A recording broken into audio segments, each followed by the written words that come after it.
Thank you, Mr. Chairman.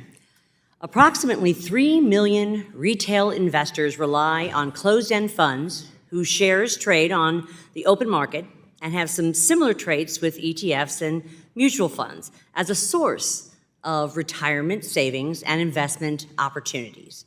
Under current SEC staff guidance, closed-end funds may only invest up to 15% of net assets into private funds unless the shares are only sold to, quote, accredited investors, that is, well-off investors.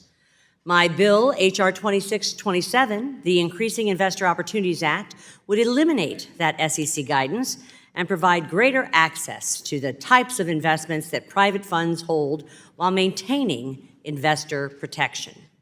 When it comes to investor protection, a closed-end fund is subject to the Investment Company Act of 1940, which governs the fund's structure and operations and ensures appropriate public disclosure about funds and their investment objective.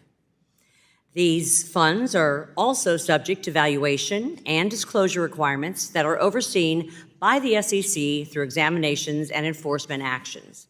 This legislation gives our Main Street investors access to the types of investments typically reserved for the most wealthy, and with the complete protections of our federal securities laws. I want to thank my friend from New York, Mr. Meeks, for his support of this important legislation, and thank Representatives Torres, Scott, and Nickel for partnering with us and co-sponsoring this legislation to ensure retail investors have the choice and access that they deserve when investing for retirement, a child's education, and everything in between. I'd like to submit 5 letters of support, Mr. Chairman, for this legislation from the Investment Company Institute, CARTA, Angel List, the U.S. Chamber of Commerce, and SIFMA. Without objection, they'll be included in the record.